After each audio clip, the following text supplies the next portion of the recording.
Hello everyone, welcome to the Pisces Guide to Pop Culture. I'm of course your host TJ. Now if you know anything about me and about this show, you know that I love history and I love escaping into history, and I love gay stuff and I love queer history. So of course when I saw The Scapegoat, I knew I had to read it because it is of course about George Villiers. The full title is The Scapegoat: The Brief Life of the Duke of Buckingham by Lucy Hughes Hallett. As I said, it is about George Villiers, the Duke of Buckingham, and of course you'll know that because I did that whole spiel about the 6 loves of James I last week, and so I've been in a real mood for reading about this period. To be frank, I've always been more of a Tudor fan than a Stuart fan, but recently I've kind of just found myself drawn into the world of King James and his lovers, and obviously, in this case, the favorite. Now, if you've watched, say, Mary and George, the Star show from last year with Nicholas Gallatin and Julianne Moore, you'll know that George Villiers was arguably one of the most, if not the most important person in King James's life, both in a romantic and personal and sexual sense, but also in a political sense, in that he became a very influential figure. The same was true of James's son, King Charles, and this book really nicely lays out George's career as a favorite and what that signified, not just in terms of how much power he was able to wield, but also in terms of how he became the embodiment of everything that people hated about Stuart government. When there were military failures, of which there were many, it was George who took the fall. Whenever there was anything that went wrong in the government, it was ascribed to George as opposed to the king. Now, all of this, of course, sets the stage for the English Civil War that happens after his death, which leads in its own way to Charles I's execution at the hands of the parliamentarians. So there's a lot going on, and I think this book does a very good job of sort of outlining George's complexity as a person.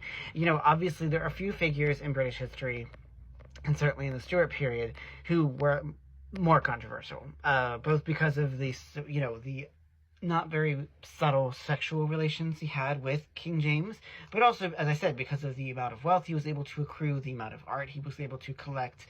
All of those things made him a source of jealousy, both for the aristocracy and also for the commons. Now, it is true that he was pretty good at cultivating loyalty among the members of the nobility, with some exceptions.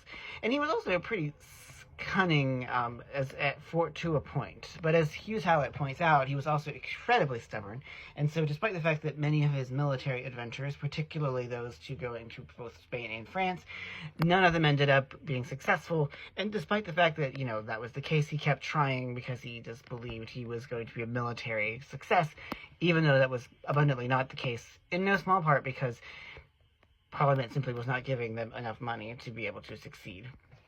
So I think that, it is worth revisiting these figures of the past, and there have certainly been other biographies of George Villiers, but I think that Lucy Hughes Hallett does give us a sort of balanced portrait, one that doesn't shy away from his flaws as a person or as a political figure, but also that doesn't heap on the vitriol and the condemnation.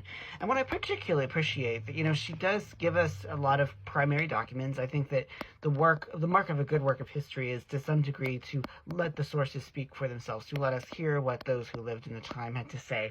And we certainly get a lot of that from various figures, both high and low. We get some of the broadsheets and broadsides that people published. We get insight from, say, Gerbier, who was one of his associates. We get it from Francis Bacon. So we get a large sort of variety of voices, and we also see the sort of tender relationship that existed between King James and George. And I do think that will be seen and continue to be seen as one of the great queer love stories of history. I mean, I think there's no real reason to doubt that their relationship was deeply sexual, deeply romantic, and so I think that it's good to see historians like this kind of acknowledging that and letting the sources, including many of James's letters, speak for themselves to show us just how deeply how deep this relationship went and how important it was to both men as they navigated the fraught territory of Stuart court life.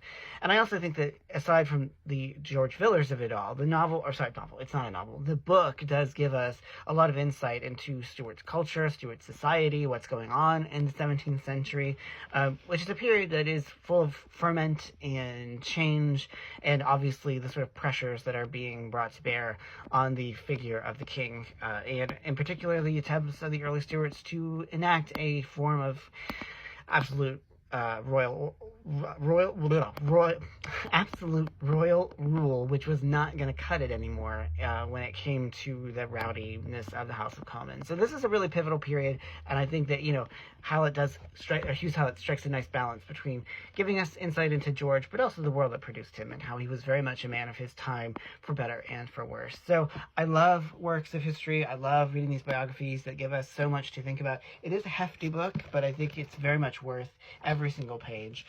With some gorgeous illustrations.